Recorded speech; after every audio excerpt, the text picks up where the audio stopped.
রবীন্দ্রনাথ ঠাকুরের কালান্তর একটি বিখ্যাত প্রবন্ধ গ্রন্থ, যেটি বাংলা ১৩৪৪ ও ইংরাজি ১৯৩৭ খ্রিস্টাব্দে গ্রন্থাকারে প্রকাশিত হয়।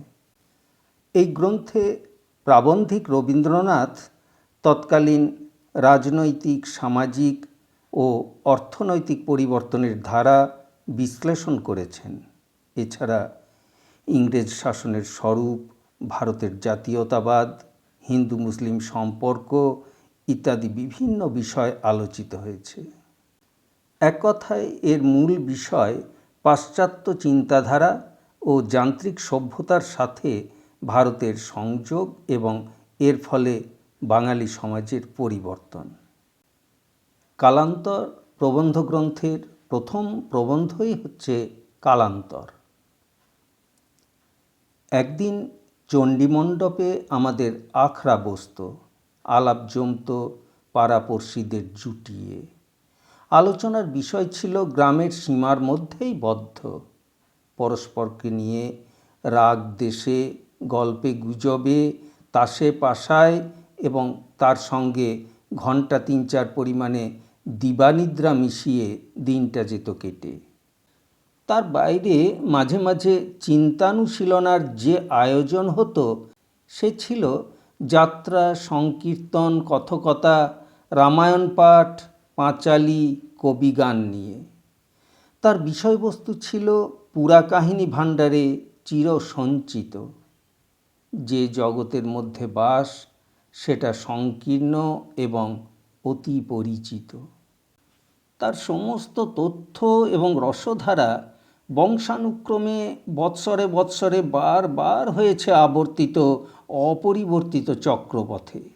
সেইগুলিকে অবলম্বন করে আমাদের জীবনযাত্রার সংস্কার নিবিড় হয়ে জমে উঠেছে। সেই সকল কঠিন সংস্কারের ইট পাথর দিয়ে আমাদের বিশেষ সংসারের নির্মাণ কার্য সমাধা হয়ে গিয়েছিল। এই সংসারের বাইরে মানব ব্রহ্মাণ্ডের দিক দিগন্তে বিরাট ইতিহাসের অভিব্যক্তি নিরন্তর চলেছে। তার ঘূর্ণমান নীহারিকা আদ্যোপান্ত সনাতন প্রথায় ও শাস্ত্র বচনে চিরকালের মতো স্থাবর হয়ে ওঠেনি। তার মধ্যে এক অংশের সঙ্গে আর এক অংশের ঘাত সংঘাতে নব নব সমস্যার সৃষ্টি হচ্ছে। ক্রমাগতই তাদের পরস্পরের সীমানার সংকোচন প্রসারণে পরিবর্তিত হচ্ছে ইতিহাসের রূপ। এ আমাদের গোচর ছিল না। বাইরে থেকে প্রথম বিরুদ্ধ আঘাত লাগলো মুসলমানের, কিন্তু সে মুসলমানও প্রাচীন প্রাচ্য, সেও আধুনিক নয়। সেও আপন অতীত শতাব্দীর মধ্যে বদ্ধ। বাহুবলে সে রাজ্য সংগঠন করেছে, কিন্তু তার চিত্তের সৃষ্টি বৈচিত্র্য ছিল না। এই জন্যে সে যখন আমাদের দিগন্তের মধ্যে স্থায়ী বাসস্থান বাঁধলে তখন তার সঙ্গে আমাদের সংঘর্ষ ঘটতে লাগলো। কিন্তু সে সংঘর্ষ বাহ্য, এক চিরপ্রথার সঙ্গে আর এক চিরপ্রথার, এক বাঁধা মতের সঙ্গে আর এক বাঁধা মতের। রাষ্ট্রপ্রণালীতে মুসলমানের প্রভাব প্রবেশ করেছে, চিত্তের মধ্যে তার ক্রিয়া সর্বতোভাবে প্রবল হয়নি। তারই প্রমাণ দেখি সাহিত্যে। তখনকার ভদ্র সমাজে সর্বত্রই প্রচলিত ছিল পার্সি, তবু বাংলা কাব্যের প্রকৃতিতে এই পার্সি বিদ্যার স্বাক্ষর পড়েনি। একমাত্র ভারতচন্দ্রের বিদ্যাসুন্দরে মার্জিত ভাষায় ও অস্খলিত ছন্দে যে নাগরিকতা প্রকাশ পেয়েছে তাতে পার্সি পড়া স্মিত পরিহাসপটু বৈদগ্ধ্যের আভাস পাওয়া যায়। তখনকার বাংলা সাহিত্যের প্রধানত দুই ভাগ ছিল, এক মঙ্গল কাব্য আর এক বৈষ্ণব পদাবলী। মঙ্গল কাব্যে মাঝে মাঝে মুসলমান রাজ্য শাসনের বিবরণ আছে, কিন্তু তার বিষয়বস্তু কিংবা মনস্তত্ত্বে মুসলমান সাহিত্যের কোনো ছাপ দেখি নে। বৈষ্ণব গীতিকাব্যে তো কথাই নেই, অথচ বাংলা ভাষায় পার্সি শব্দ জমেছে বিস্তর। তাছাড়া সেদিন অন্তত শহরে, রাজধানীতে পারসিক আদব কায়দার যথেষ্ট প্রাদুর্ভাব ছিল। তখনকার কালে দুই সনাতন বেড়া দেওয়া সভ্যতা ভারতবর্ষে পাশাপাশি এসে দাঁড়িয়েছে পরস্পরের প্রতি মুখ ফিরিয়ে। তাদের মধ্যে কিছুই ক্রিয়া প্রতিক্রিয়া হয়নি তা নয়, কিন্তু তা সামান্য। বাহুবলের ধাক্কা দেশের উপরে খুব জোরে লেগেছে, কিন্তু কোনো নতুন চিন্তারাজ্যে, কোনো নতুন সৃষ্টির উদ্যমে তার মনকে চেতিয়ে তোলেনি। তাছাড়া আরও একটা কথা আছে, বাহির থেকে মুসলমান হিন্দুস্থানে এসে স্থায়ী বাসা বেঁধেছে, কিন্তু আমাদের দৃষ্টিকে বাহিরের দিকে প্রসারিত করেনি। তারা ঘরে এসে ঘর দখল করে বসল, বদ্ধ করে দিলে বাহিরের দিকে দরজা। মাঝে মাঝে সেই দরজা ভাঙাভাঙি চলেছিল, কিন্তু এমন কিছু ঘটেনি যাতে বাহিরের বিশ্বে আমাদের পরিচয় বিস্তারিত হতে পারে। সেই জন্য পল্লীর চণ্ডী মণ্ডপেই রয়ে গেল আমাদের প্রধান আসর। তারপরে এলো ইংরেজ, কেবল মানুষ রূপে নয়, নব্য ইউরোপের চিত্র প্রতীক রূপে। মানুষ জোড়ে স্থান, চিত্ত জোড়ে মনকে। আজ মুসলমানকে আমরা দেখি সংখ্যারূপে।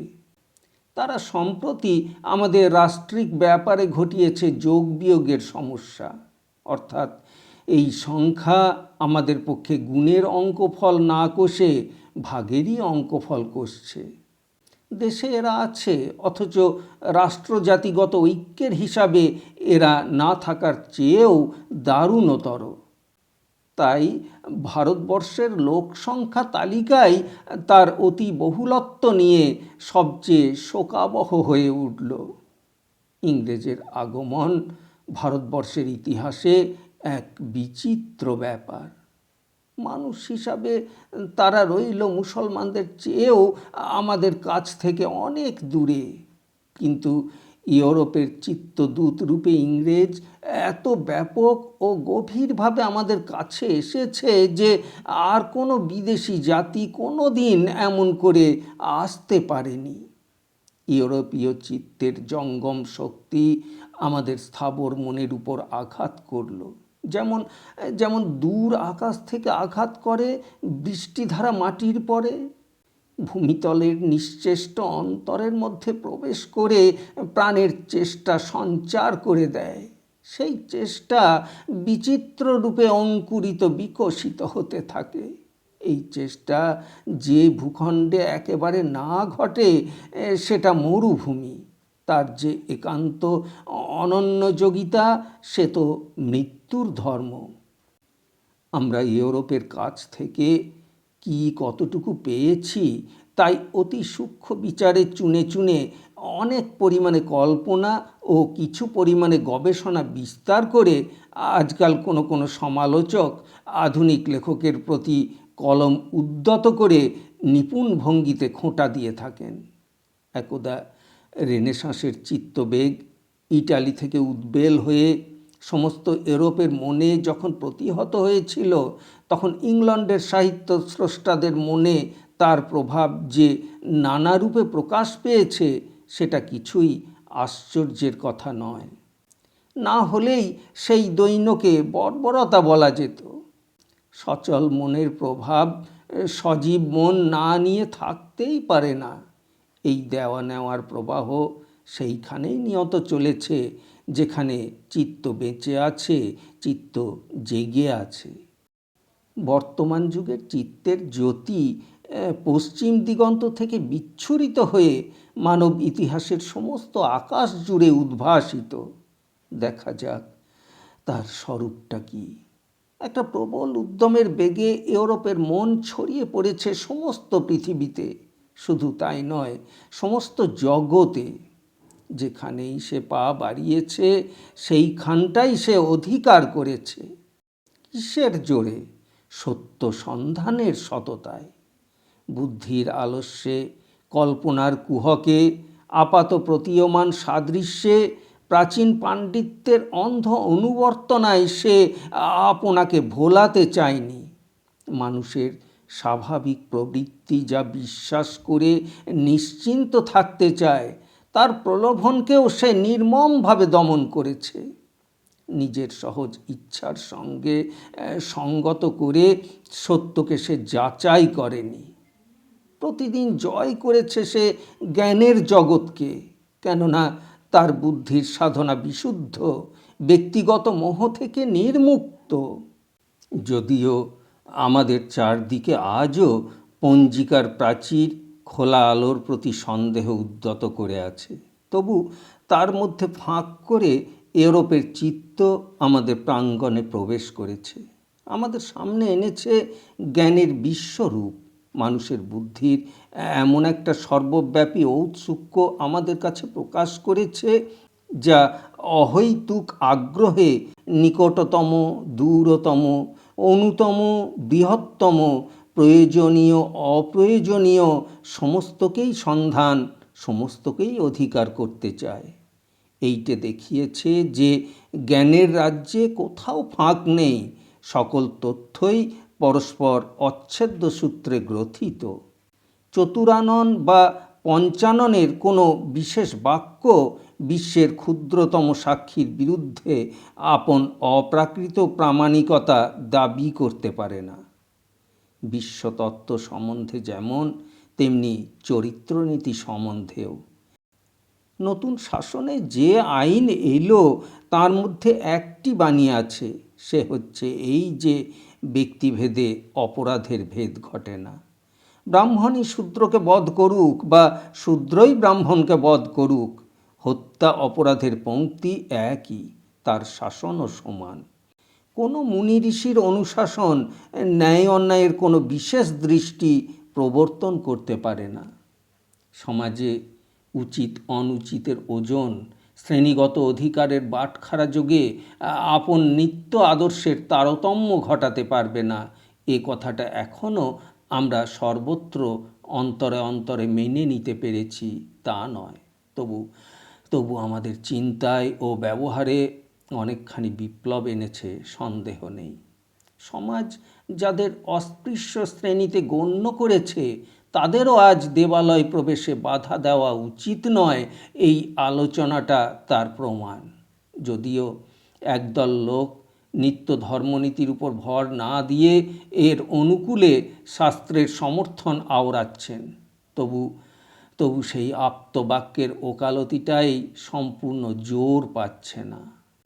আসল এই কথাটাই দেশের সাধারণের মনে বাজছে যে যেটা অন্যায় সেটা প্রথাগত, শাস্ত্রগত বা ব্যক্তিগত গায়ের জোরে শ্রেয় হতে পারে না। শঙ্করাচার্য উপাধিধারীর স্বরচিত মার্কা সত্ত্বেও সে শ্রদ্ধেয় নয়। মুসলমান আমলের বাংলা সাহিত্যের প্রতি দৃষ্টি করলে দেখা যায় যে অবাধে অন্যায় করবার অধিকারই যে ঐশ্বর্যের লক্ষণ, এই বিশ্বাসটা কলুষিত করেছে তখনকার দেবচরিত্র কল্পনাকে।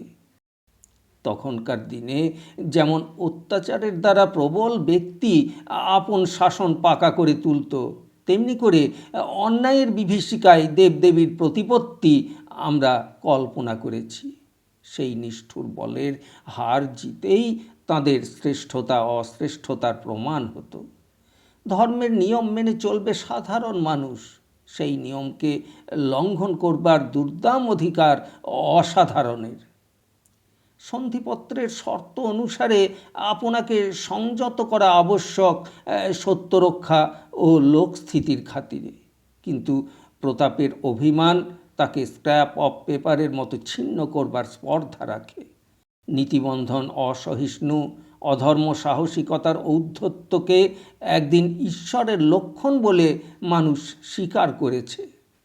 তখনকার দিনে প্রচলিত দিল্লীশ্বর বা জগদীশ্বর বা, এই কথাটার অর্থ এই যে জগদীশ্বরের জগদীশ্বরতা তাঁর অপ্রতিহত শক্তির প্রমাণে, ন্যায়পরায়ণতার বিধানে নয়।